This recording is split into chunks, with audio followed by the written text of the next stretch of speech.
Work your ass off. There is no magic pill. It drives me crazy to go to the gym. You read 1 hour a day. I went and worked out 5 hours a day, and I was working on construction with 24 hours a day. Organize your day. Work hard. I'm here to talk about success.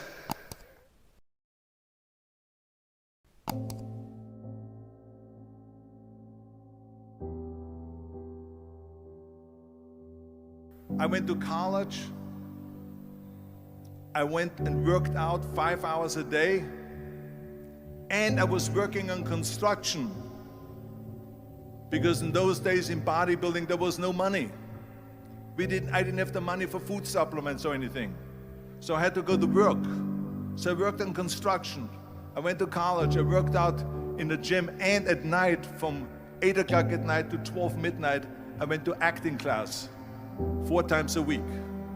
So I did all of that. There was not one single minute that I wasted. And this is why I'm standing here today. With the age of 20, I went to London and I won the Mr. Universe contest as the youngest Mr. Universe ever. And it was because I had a goal. You see, if you don't have a vision of where you go, and if you don't have a goal where you go, you drift around and you never end up anywhere.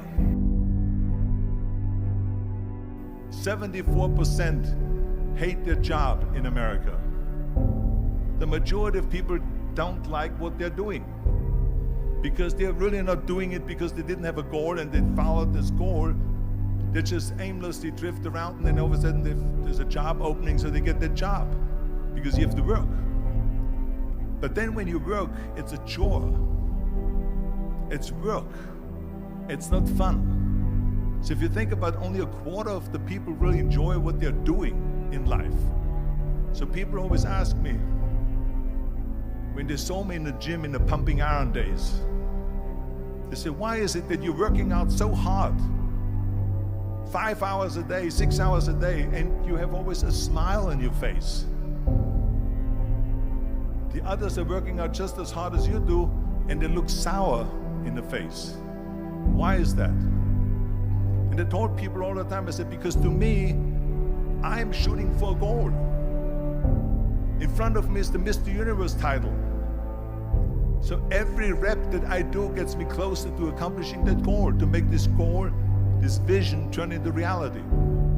Every single set that I do, every repetition, every weight that I lift will get me a step closer to turn this goal into reality. So I couldn't wait to do another 500-pound squat. I couldn't wait to do another 500-pound bench press. I couldn't wait to do another 2,000 reps of sit-ups. I couldn't wait for the next exercise. So let me tell you something, visualizing your goal and going after it makes it fun. You got to have a purpose no matter what you do in life. You got to have a purpose. And Muhammad Ali worked his butt off. And I saw it firsthand. And I remember that there was a sports writer that was there in the gym when he was working out and he was doing sit-ups. And they asked him, how many sit-ups do you do? And he said, I don't start counting until it hurts. Now think about that. He doesn't start counting his sit-ups until he feels pain. That's when he starts counting. That is working hard. And so you can't get around the hard work. It doesn't matter who it is. Work your ass off. There is no magic pill. There is no magic out there. You cannot get around. You have to work and work and work. Make sure of this and make sure of that and all that stuff. So it's work. And it drives me crazy when people say that they don't have enough time to go to the gym for 45 minutes a day and work out. Or to do something for 45 minutes to an hour a day to improve. If it is physically improve or if it is mentally to improve. Imagine you read 1 hour a day about history. How much you will learn after 365 hours in 1 year. Think about if you study about the history of musicians, of composers, how much you would know. Imagine if you would work on a business, on some business that you want to develop every day for an hour. Imagine how further along you will go and get. So it drives me nuts because when people say we don't have the time, we have 24 hours a day. We sleep 6 hours a day, so that gives you still 18 hours. So there's someone shaking their head out here in front. They say probably, I don't sleep 6 hours, I sleep 8 hours, right? Or just sleep faster. So we have 18 hours a day. The average person works around 8 to 10 hours.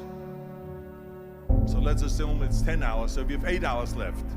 Then you travel around an hour a day, maybe 2 hours a day. So now you have still 6 hours left. So what do you do with these 6 hours? What do you do with these 6 hours? Then we eat a little bit, then we schmooze a little bit, talk a little bit to people and all that stuff.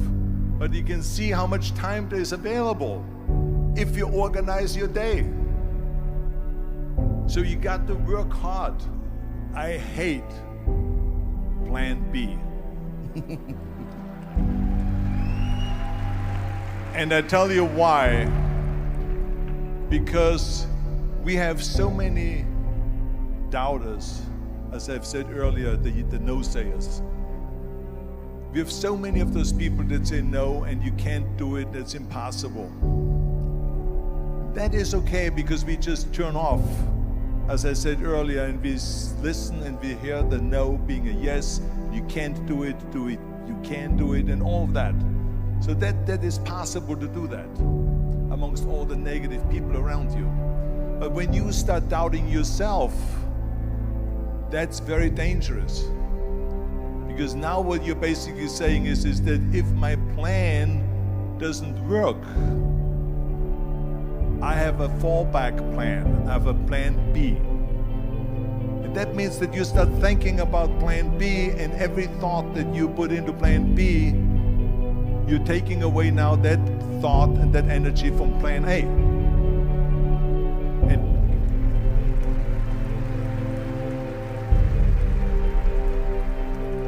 And it's very important to understand that we function better if there is no safety net, because plan B becomes a safety net. It says that if I fail, then I fall and I get picked up and I have something else there that will protect me.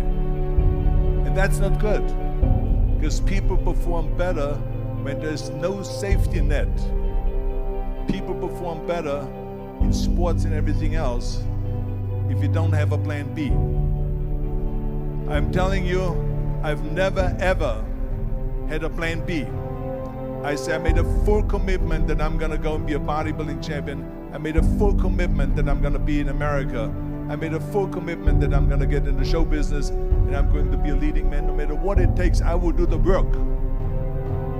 I will do the work over and over and over until I get it. And the same was in politics and everything like that. So to me, it is very dangerous to have a plan B, because you're cutting yourself off from the chance of really succeeding. And the reason, one of the main reasons why people want to have a plan B is because they are worried about failing. What is if I fail, then I don't have anything else? Well, let me tell you something, don't be afraid of failing, because there's nothing wrong with failing. You have to fail in order to climb that ladder. There's no one that doesn't fail. Michael Jordan said in one of his interviews, when they said, "You're unbelievable, you're the greatest basketball player of all times." I mean, tell me about that. And he says, well, you're just mentioning the successes. But he says, for me to become the greatest basketball player, I missed 9,000 shots when I was playing basketball at the NBA games. So during these games that he was so successful, he missed 9,000 shots. Does it make him a failure? No. He's one of the greatest basketball players of all times, but he failed 9,000 times. Do you get it? We all fail. It's okay.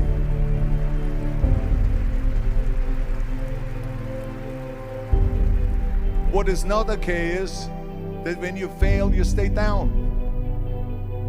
Whoever stays down is a loser. And winners will fail and get up. Fail and get up.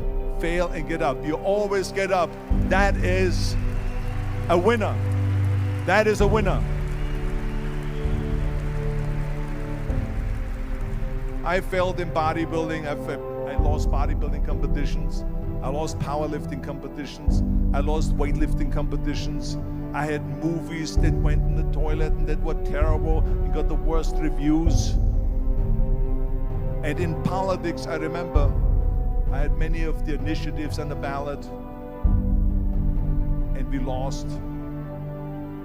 My approval rating in California went down to 28%.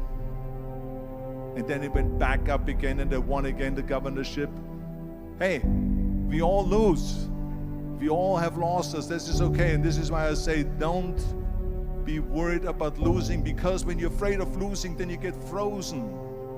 You get stiff. You're not relaxed. You got to be, in order to perform well in anything, if it's in boxing or if it is on your job or with your thinking, is only happening when you relax. So relax. It's okay to fail. Let's just go all out and give it everything that you got. That's what it is all about. So don't be afraid to fail.